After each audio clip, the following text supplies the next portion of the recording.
Asthma ಮುಕ್ತ ಭಾರತ ಅಭಿಯಾನ ನಡೀತಾ ಇದೆ. ವರ್ಷದಲ್ಲಿ ಒಮ್ಮೆ ನೀವು ಒಂದು ವಿಶೇಷವಾದ ಒಂದು ಔಷಧಿ ಕೊಡ್ತೀವಿ. ಈ ವರ್ಷ ಇಡೀ ಭಾರತ ದೇಶದಲ್ಲಿ ಕೊಡಬೇಕು ಅಂತ ಆಯ್ತು. ಯಾಕೆಂದ್ರೆ ಮೊದಲು ನಾವು ಕರ್ನಾಟಕ ಮಾತ್ರ ಒಂದು ಕಾನ್ಸಂಟ್ರೇಟ್ ಮಾಡಿದ್ವಿ.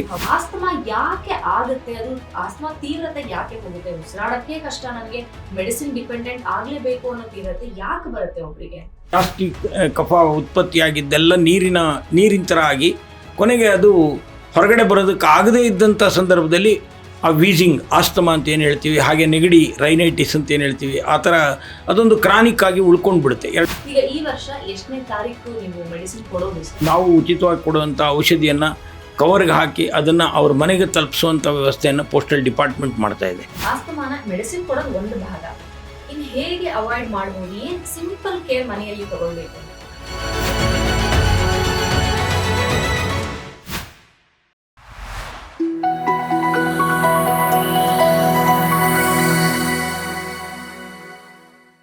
ನಮಸ್ಕಾರ, ವೆಲ್ಕಮ್ ಟು GSS ಮಾಧ್ಯಮ, ಕನ್ನಡದ ಅತ್ಯುತ್ತಮ ಆರೋಗ್ಯ ವಾಹಿನಿ.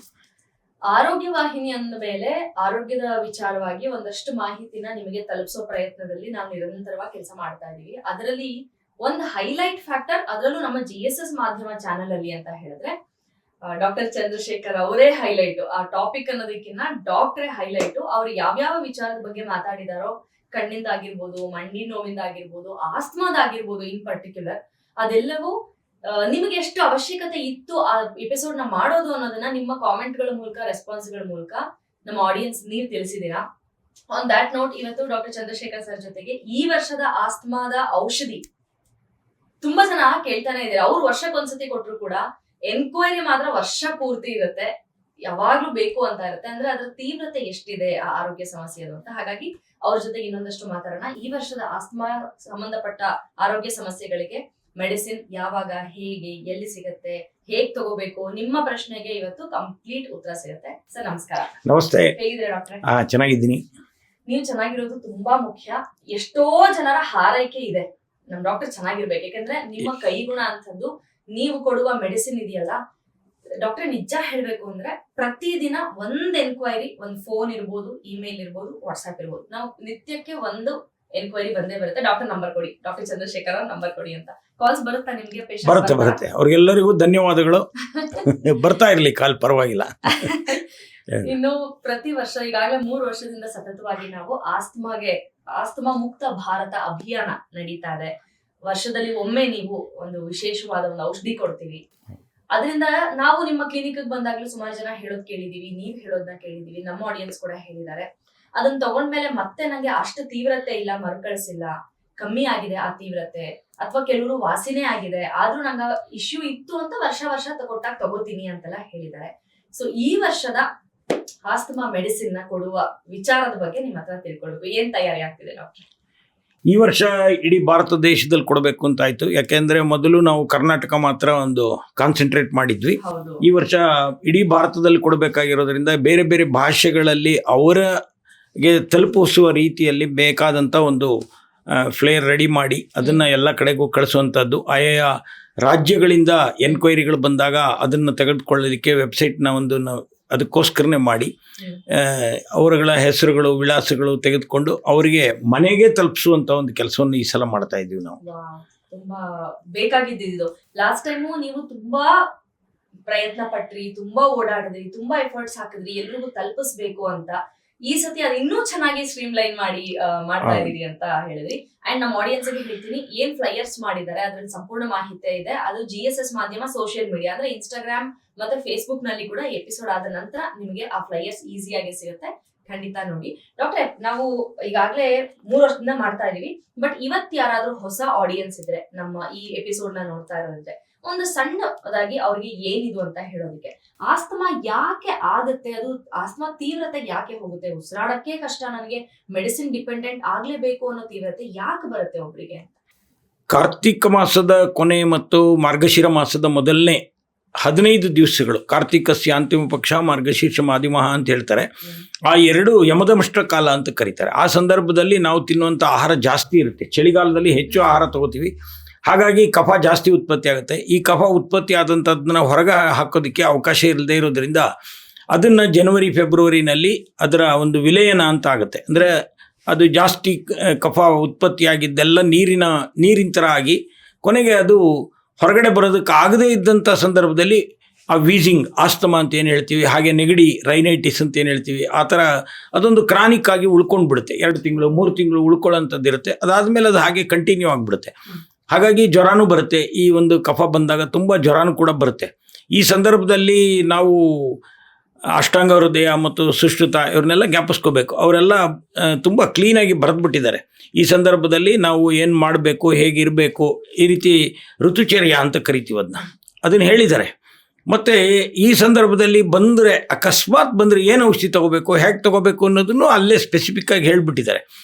ಏನು ಅಂದರೆ ಅಗಸ್ತ್ಯ ನಕ್ಷತ್ರದಲ್ಲಿ ಮಾರ್ಗಶಿರ ಹುಣ್ಣಿಮೆಯ ದಿವಸ ಅದು ಕೆಲವು ಸಮಯ ಸ್ವಲ್ಪ ವೇರಿ ಆಗುತ್ತೆ. ಇಡೀ ದಿವಸದಲ್ಲಿ ಅಥವಾ ನೆಕ್ಸ್ಟ್ ಡೇಗೆ ಬರುವಂಥದ್ದು ಇರುತ್ತೆ. ಆ ಸಂದರ್ಭದಲ್ಲಿ ನಾವು ನೋಡಿಕೊಂಡು ಅಗಸ್ತ್ಯ ನಕ್ಷತ್ರದ ಸಮಯ ನೋಡಿಕೊಂಡು ಆ ಸಂದರ್ಭದಲ್ಲಿ ಇದನ್ನು ತೆಗೆದುಕೊಳ್ಬೇಕು ಅನ್ನೋಂಥದ್ದು ಮುಖ್ಯ ಉದ್ದೇಶ ಇದರದ್ದು. ಇದನ್ನು ತೊಗೊಂಡ್ಬಿಟ್ರೆ ಇಡೀ ವರ್ಷದಲ್ಲಿ ಅಥವಾ ಕೆಲವರಿಗೆ ಪರ್ಮನೆಂಟ್ ಆಗಿ ಆಸ್ತಮಾ ಹೋಗುತ್ತೆ ಅನ್ನುವಂಥದ್ದನ್ನು ಅದರಲ್ಲಿ ಸ್ಪೆಸಿಫಿಕ್ ಆಗಿ ಹೇಳಿರುವಂಥದ್ದನ್ನು ನಾವು ನೋಡಬೇಕು. ಈಗ ಈ ವರ್ಷ ಎಷ್ಟನೇ ತಾರೀಕು ನೀವು ಮೆಡಿಸಿನ್ ಕೊಡೋದು ಸರ್? ಈ ವರ್ಷ ಡಿಸೆಂಬರ್ 25ನೇ ತಾರೀಕು ಹುಣ್ಣಿಮೆ ದಿವಸನೇ ಕೊಡಬೇಕು ಅಂತ ಆಗಿದೆ. 25ನೇ ತಾರೀಕು ಬೆಳಿಗ್ಗೆ 5 ಗಂಟೆಯಿಂದ 7 ಗಂಟೆ ಒಳಗೆ ಅವರು ಇದನ್ನು ತಗೊಳ್ಬೇಕು.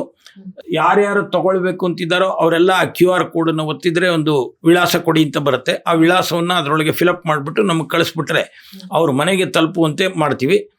ಈ ವರ್ಷ ಅದಕ್ಕೆ ನವೆಂಬರ್ 30th ಲಾಸ್ಟ್ ಡೇಟ್ ಕೊಟ್ಟಿದ್ದೀವಿ ಎನ್ರೋಲ್ ಮಾಡ್ಕೊಳ್ಳಿಕ್ಕೆ. ಈಗ ಅವರು ನಾವೇನ್ QR ಕೋಡ್ ನೀವು ಮೆನ್ಷನ್ ಮಾಡಿದಿರಾ ಅದನ್ನ ಮಾಡಿದ್ರೆ ಒಂದು ಫಾರ್ಮ್ ಬರುತ್ತೆ. ಹೌದು, ಅದ್ರಲ್ಲಿ ಅವ್ರು ಏನಿದೆ ಅಲ್ಲಿ ಡೀಟೇಲ್ಸ್ ನ ಫಿಲ್ ಮಾಡಿದ್ರೆ ಅವ್ರಿಗೆ ಹೇಗೆ ಕಲೆಕ್ಟ್ ಮಾಡ್ಕೋಬೇಕು ಅಂತ ಮಾಹಿತಿ ಹೋಗುತ್ತಾ?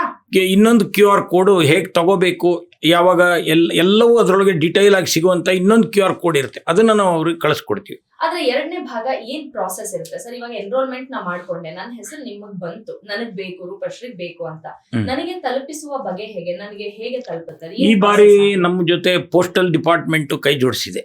ಪೋಸ್ಟ್ ಆಫೀಸ್ ಕಡೆಯಿಂದ ಅವರು ನಾವು ಉಚಿತವಾಗಿ ಕೊಡುವಂತ ಔಷಧಿಯನ್ನ ಕವರ್ಗೆ ಹಾಕಿ ಅದನ್ನ ಅವ್ರ ಮನೆಗೆ ತಲುಪಿಸುವಂತ ವ್ಯವಸ್ಥೆಯನ್ನು ಪೋಸ್ಟಲ್ ಡಿಪಾರ್ಟ್ಮೆಂಟ್ ಮಾಡ್ತಾ ಇದೆ. ಅದನ್ನ ಮುಂಚೆ ಎಲ್ಲ VPP ಅಂತ ಇತ್ತು, ಈಗ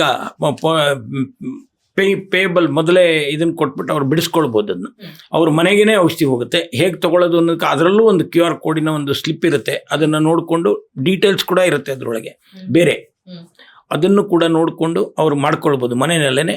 ಇನ್ನೂ ಡೌಟ್ ಬಂತು ಅಂದರೆ ಅವರು ಪ್ರಶ್ನೆಗಳನ್ನು ನಮ್ಮ ಇದಕ್ಕೆ ಹಾಕಿದರೆ ನಾವು ಅದಕ್ಕೆ ಉತ್ತರವನ್ನು ಸೂಕ್ತವಾದಂಥ ಮಾರ್ಗದರ್ಶನ ಉತ್ತರ ಇದನ್ನು ಕೊಡುವಂಥದ್ದನ್ನು ಕೂಡ ವ್ಯವಸ್ಥೆ ಮಾಡಿದ್ದೀವಿ.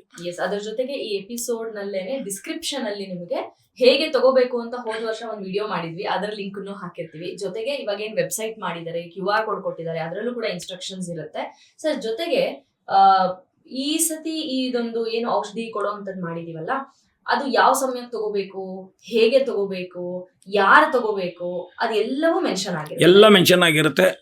1 ವರ್ಷದ ಮೇಲ್ಪಟ್ಟ 90 ವರ್ಷ 100 ವರ್ಷ ಯಾರು ಆಗಿರಲಿ, ಅವ್ರು ಎಷ್ಟು ವರ್ಷದಿಂದಲಾರೋ ಆಸ್ತಮದಿಂದ ಬಳಲ್ತಾ ಇರಲಿ, ಅವ್ರು ತಗೊಳ್ಬಹುದು ಇದನ್ನ. ಅಂಡ್ ಇದನ್ನ ಇವಾಗ ತರಿಸ್ಕೊಳ್ಳೋದಕ್ಕೆ ಏನಾದ್ರೂ ವೆಚ್ಚ ತಗಲತ್ತಾ? ಅಂದ್ರೆ ಪೋಸ್ಟಲ್ ಡಿಪಾರ್ಟ್ಮೆಂಟ್ ವೆಚ್ಚ ಮಾತ್ರ ತಗಲುತ್ತೆ ಅಷ್ಟೇ. ಅದು ಅಂದಾಜ್ ಏನ್ ಬರಬಹುದು? ಯಾಕಂದ್ರೆ ಲಾಂಗ್ ಡಿಸ್ಟೆನ್ಸ್, ಮ್ಯಾಕ್ಸಿಮಮ್ ಡಿಸ್ಟೆನ್ಸ್ ಅಥವಾ ಕಡಿಮೆ ಡಿಸ್ಟೆನ್ಸ್ ಅಂತ ಏನಾದ್ರು ಒಂದು ಐಡಿಯಾ? ಒಂದು 70 ರೂಪಾಯಿ ಒಳಗೆ ಆಗ್ಬೋದು. ಇನ್ನು ಲೋಕಲ್ ಆಗಿದ್ರೆ ಸ್ವಲ್ಪ ಕಮ್ಮಿನೂ ಆಗ್ಬೋದು. ಅದು ಈಗ ಕರ್ನಾಟಕದ ಒಳಗೆ ಇದ್ರೆ ಕಮ್ಮಿನೂ ಆಗ್ಬೋದು. ನೀವ್ ನೋಡ್ತಾ ಇರೋ ಹಾಗೆ ಇದನ್ನ ಇಷ್ಟು ಫಸ್ಟ್ ನಮ್ಮ ಊರಲ್ಲಿ ಮಾಡ್ತಿದ್ದು, ಕರ್ನಾಟಕದಲ್ಲಿ ಮಾಡ್ತಿದ್ದು, ಈಗ ಅಖಿಲ ಭಾರತದ ಮಟ್ಟದಲ್ಲಿ ಮಾಡ್ತಾ ಇರೋದ್ರಿಂದ ನಿಮ್ಗೆ ಏನ್ ಅನ್ಸುತ್ತೆ ಸರ್? ಸ್ಟ್ಯಾಟಿಸ್ಟಿಕ್ಸ್ ಅಂತ ನೋಡೋದಾದ್ರೆ ವರ್ಷ ಈ ಆಸ್ತಮಾ ಸಮಸ್ಯೆ ಉಲ್ಬಣಿಸ್ತಾನೆ ಇದೆಯಾ ಅಥವಾ ಕಮ್ಮಿ ಆಗ್ತಿದೆ ಅನ್ಸುತ್ತೆ? ನಿಮ್ಮ ಅನಾಲಿಸಿಸ್ ಏನು? ಈಗ ನಾವು ವಾತಾವರಣದಲ್ಲಿ ನೋಡ್ತಾ ಇದ್ರೆ ಏನಾಗ್ತಾ ಇದೆ ಅಂದರೆ ಮರಗಳನ್ನು ಕಡಿತಾ ಇರೋದು ಇರ್ಬೋದು, ಅಥವಾ ಮಳೆಗಾಲ ಬೇರೆ ಬೇರೆ ಸಮಯದಲ್ಲಿ ಬರ್ತಾ ಇರೋವಂಥದ್ದು, ಚಳಿಗಾಲನೇ ಇಲ್ಲದೆ ಇರುವಂಥದ್ದು, ಅಥವಾ ಎಲ್ಲೋ ಸಿಕ್ಕಾಪಟ್ಟೆ ಹೀಟ್ ಜಾಸ್ತಿ ಆಗ್ತಾ ಇರೋವಂಥದ್ದು, ಇವೆಲ್ಲ ನೋಡಿದಾಗ ವ್ಯತ್ಯಾಸಗಳು ಮನುಷ್ಯನ ಮೇಲೂ ಅದರ ಪರಿಣಾಮ ಆಗೇ ಆಗುತ್ತೆ.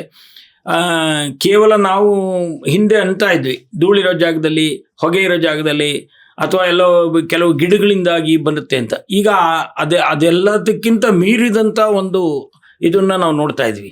ಯಾಕೆ ಬಂತು? ಧೂಳಿಲ್ಲ ನಮ್ಮ ಮನೆಯಲ್ಲಿ ಗಿಡನೇ ಹಾಕಲ್ಲ ನಾವು, ಆಸ್ತಮಾ ಬಂದ್ಬಿಡುತ್ತೆ ಅಂತ.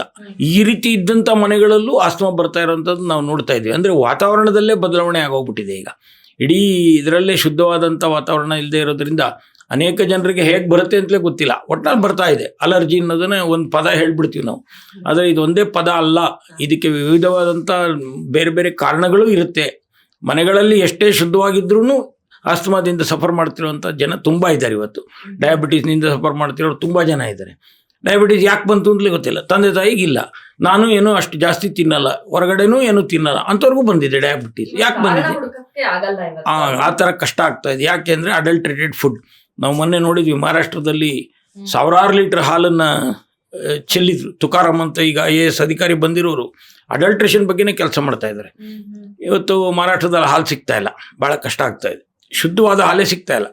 ಅಂದರೆ ಇಷ್ಟು ದಿವಸ ಆಗಾರೆ ನಾವು ಏನು ಕುಡಿದ್ವಿ?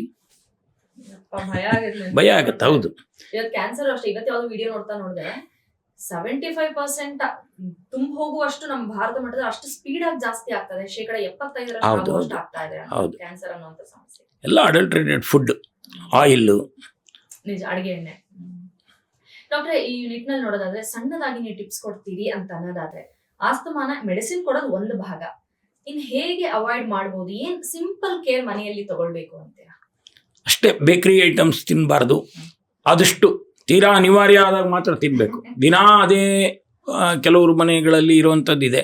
ಹೊರಗಡೆ ಯಾವುದನ್ನು ನಾವು ತರಿಸ್ಕೊಳ್ತಾ ಇದ್ದೀವಿ ಫುಡ್ಡು, ಅವುಗಳ ಬಗ್ಗೆ ನಾವು ಸ್ವಲ್ಪ ಜಡ್ಜ್ ಮಾಡಿ ತರಿಸ್ಕೊಳ್ಳೋವಂಥದ್ದು ಒಳ್ಳೆಯದು. ಯಾರು ಮಾಡ್ತಾ ಇದ್ದಾರೆ, ದೊಡ್ಡ ಕಂಪ್ನಿ ಮಾಡ್ತಾ ಇದೆ ಅಂತ ಅಂದ್ಕೊಂಡಿರ್ತೀವಿ, ಒಳಗಡೆ ತುಂಬ ಅಡಲ್ಟ್ರೇಟೆಡ್ ಫುಡ್ ಇರುತ್ತೆ. ಹಾಗಾಗಿ ಫುಡ್ ತರಿಸ್ಕೊಳ್ಳುವಾಗಲೂ ನಾವು ಭಾಳ ಕೇರ್ಫುಲ್ಲಾಗಿ ತರಿಸ್ಕೊಳ್ಬೇಕು. ಮನೆಯಲ್ಲೇ ಮಾಡಿ ತಿನ್ನುವಂಥದ್ದು ಭಾಳ ಒಳ್ಳೆಯದು. ಇವತ್ತು ಅನಿವಾರ್ಯತೆ ಆಗ್ಬಿಟ್ಟಿದೆ, ಮನೇಲಿ ಮಾಡೋದೇ ಕಷ್ಟ ಆಗ್ಬಿಟ್ಟಿದೆ. ಯಾಕೆಂದರೆ ಗಂಡ ಇದ್ದರೆ ಹೆಂಡತಿ ಮನೇಲಿ ಇರಲ್ಲ, ಹೆಂಡತಿ ಇದ್ದಾಗ ಗಂಡ ಮನೇಲಿ ಇರಲ್ಲ, ಮಕ್ಕಳಿದ್ದಾಗ ಇನ್ಯಾರೋ ಇರಲ್ಲ.